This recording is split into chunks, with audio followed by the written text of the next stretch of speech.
Euzubillahimineşşeytanirracim. Bismillahirrahmanirrahim. Elhamdülillahi Rabbil alemin ve salatu ve selamu ala Resulina Muhammedinil emin ve ala alihi ve sahbihi ecma'in. Rabbi şrahli sadri ve yessirli emri ve ahlul ukdeten min lisani yefkahu kavli. Evet muhterem kardeşlerim, mübarek 3 aylara girmekteyiz. Mübarektir bu aylar ve bu aylar ve bu aylara benzer gün ve aylarda Allahu Teala daima insanoğluna fırsatlar verir. Allahu Teala insanoğluna hayatı içinde birçok zamanda, mekanda, saatte, günde ona fırsatlar tanır. Allahu Teala bu 3 aylarda da Recep, Şaban ve Ramazan aylarında da bizlere fırsatlar tanımaktadır. Bu aylar rahmetin, mağfiretin ve tövbe kapılarının açıldığı aylardır. Allahu Teala'nın kullarını affetmesi, kullarının tövbelerini kabul etmesi ve kullarına fırsatları tanıdığı ayların başlarından gelmektedir. İlk olarak bir Müslüman daima bu ayları tövbe istiğfar ayı olarak kendine bilmesi lazımdır. Tövbesini Rabbine yenilemesi, her gün Allahu Teala istiğfar etmesi gerekir. İkinci olarak bu aylardaki Ramazan ayında Kur'an'ın inişi, bu ayda bolca Kur'an okumak lazımdır.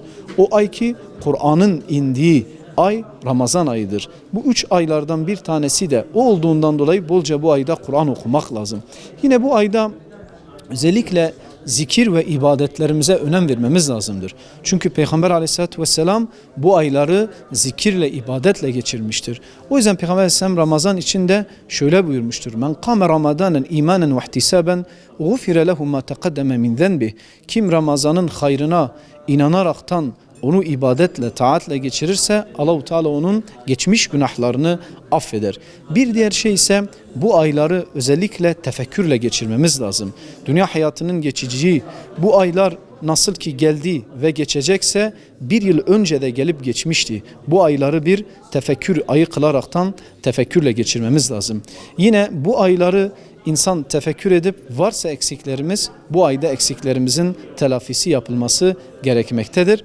Ve bu aylarda yine hayırlar kat kat olduğundan dolayı tasaddukta, infakta ve sadakada bulunmamız lazım. Hele özellikle varsa zekatlarımız, o zekatlarımızı bu aylar içinde çıkarmaya gayret etmemiz lazımdır. Bu aylar içinde fakiri, fıkarayı, kimsesizi, muhtacı onları gözetmemiz gerekmektedir. Elzem olan hususlardan bir tanedir.